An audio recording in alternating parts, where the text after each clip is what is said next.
Shape Brahma இல்லை கெட்டுக்கோடா கங்கா கணக்கு முடிஞ்சு வச்சு உன் புருஷனை உட்கார வச்சு சுடுகாட்டு எரிப்பு இளம்பச்சம்பழம் கனியில் எரிச்சாச்சு முடிஞ்சு வச்சு.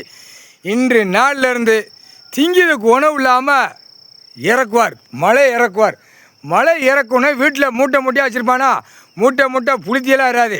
மாதந்தோறும் ஒரு மூடையை தூக்குவான், மாதந்தோறும் தின்னு நக்குதானா அது எல்லாமே அடியாகி போகும். எல்லாமே திங்கித ஐட்டத்தை தடவு விடுவார் கடவுள்.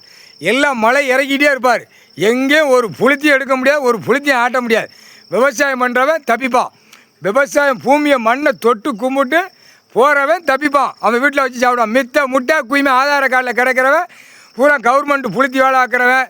நான் அங்கே போய் 10-20,000 சம்பளம் அங்கே தான், 1,00,000 சம்பளம் அங்கே தான் புளுத்தி வாங்கணும்னு அது எல்லாம் சொல்லி முடிஞ்சு போவோம். அப்போ தாண்டா அவனுக்கு திங்கிறதுக்கு உணவு தேடுவேன். எல்லாம் விவசாயம் இருந்தால் தான் அப்படிங்கிற கணக்கு வரையில் இப்போ எல்லாம் அழிச்சிடுவார். கங்கா கணக்கு முடிஞ்சு போச்சு. இப்போ பூமியை சுத்தம் பண்ணுவார் கடவுள். சுத்தம் பண்ணையில் மானிட பிறவி செத்து போவான், கடலுக்கு போவான், நோயில் போவான். இதுதான் கணக்குடா.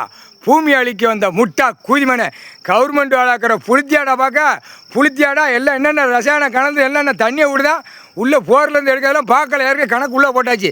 கவர்மெண்ட் வளர்க்குறவங்க அனைத்தும் குறுக்கெலும்பு மொத்தம் ஒடிச்சு விட்ருவான். இராணுவ வானர பாட வரையில் ஆஃபீஸாக உட்காந்துருப்பான். ஒவ்வொரு கெட்ட ஆஃபீஸாக உட்காந்துருப்பான்.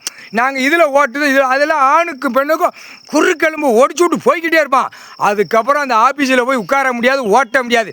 வீட்டில் தான் கிடக்கும். கவர்மெண்ட் புளுத்திய கொன்று ஓடுவார். முக்கால் சத்தியம் பூமி அழிக்க வந்த முட்டா கூதி மனுகள் முக்கால் சத்தியம்.